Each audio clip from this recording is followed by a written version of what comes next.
Adatlah membuat hukum dalam hukum. Hukum apa yang dibuat adat? Hukum perkawinan.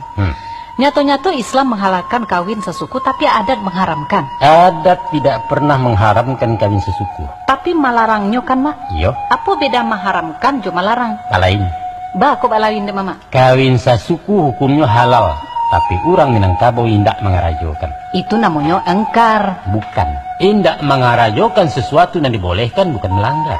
Tidak membolehkan sesuatu yang dibolehkan adalah pelanggaran. Dikatakan pelanggaran kalau indak mengarajokan suruh. Kawin sesuku bukan perintah dan diwajibkan, tapi sekedar jais.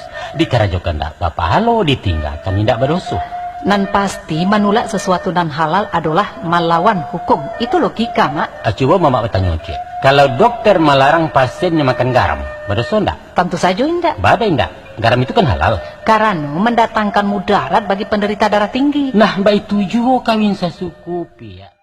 Kalau si penderita darah tinggi makan garam naik tensinya merusak kesehatan, kalau dibebaskan kawin sesuku terjadi kekacauan, merusak kerukunan. Sama kan? Tadi Mama katakan kawin sesuku halal.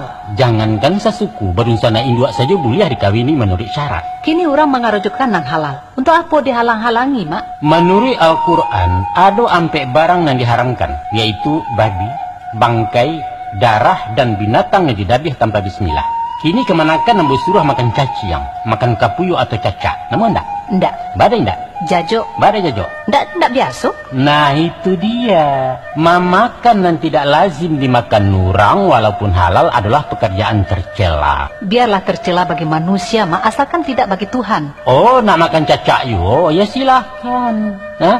Tapi gungguang jauh-jauh ke dalam rimbo.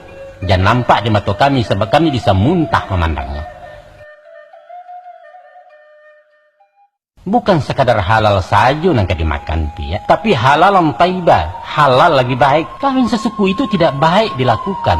Allah sendiri membenci sumpah dan talak walaupun halal dikerajokan. Tidak baik itu, kan? Tapi nan mengatakan kawin sasuku itu tidak baik. Kan orang awak juwo. Iyo, adat itu diperbuat untuk orang awak, bukan untuk orang Jawa. Jadi menurut Mak Datuk, larangan kawin sasuku itu indak bertentangan dengan Islam. Bukan menurut Datuk Parpatiah, tapi logika hukum mengatakan itu. Apa sanksinya kalau dilanggar? Sanksi moral, dikucilkan dalam pergaulan. Dan indak saja pribadi dan menderita, keluarga besar pun mendapat aib ulah dek laku para ngayawa. Parek tuh, Mak. Kalau negara punya penjara untuk menghukum, agama punya neraka. Tapi siksaan bagi si pelanggar hukum adat adalah setiap mata yang memandang, setiap orang mesuhu. Ambo paham kini. Hukum adat indak melawan syarak, cuma inyo berjalan di jalur mubah antara wajib dengan haram. Kira-kira itu kan, Mak? Bana. Iyo itu. Nan bertentangan le jaleh kemenakan. Suruh jo tagah. Nah, hitam jo putih, iyo jo indak. Tapi iyo jo antah bukan bertentangan, hanya sekedar balain indak sama. Tangsano ada ayat yang memerintahkan, hai orang-orang yang beriman, diwajibkan atas kamu mengawini saudara-saudara sepersekuan kamu. Lantas adat melarang kawin sesuku, itu baru dikatakan adat menentang syarak. Paham?